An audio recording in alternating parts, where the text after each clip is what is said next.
సర్పంచులు, వార్డు మెంబర్లు,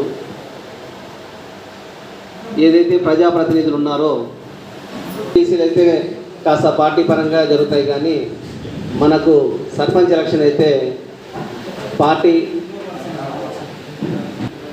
స్వతంత్ర అభ్యర్థి కింద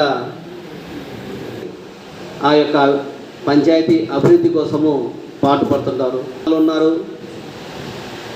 గత 10 ఏళ్ల నుంచి సర్పంచ్ కింద చేసిన వాళ్ళు ఉన్నారు. గతంలో కూడా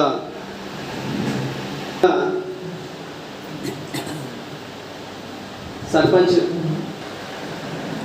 భారతదేశ రాజ్యాంగం తీసుకున్నట్లయితే కేవలము ప్రజాప్రతినిధులలో సర్పంచ్ మాత్రమే చెప్పవలదు.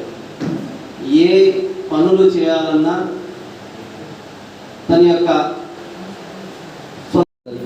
మనం గ్రామ పంచాయతీకి వచ్చేసరికి ఆ గ్రామం యొక్క సర్పంచ్నే గ్రామ ప్రథమ పౌరుడి కింద గుర్తిస్తాము.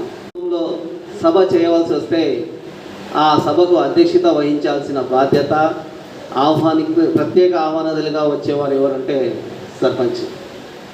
భారత రాజ్యాంగము సర్పంచ్కు విశిష్ట అధికారాలు ఇచ్చింది. మనకు 73 రాజ్యాంగ సవరణ ద్వారా లోకల్ బాడీస్కు 2 వారీగా చూసుకున్నట్లయితే ఎస్సీలకు రిజర్వేషన్ ఇచ్చారు, అదేవిధంగా బీసీలకు రిజర్వేషన్ ఇచ్చారు, అదేవిధంగా ఎస్టీలకు కూడా రిజర్వేషన్ ఇచ్చారు.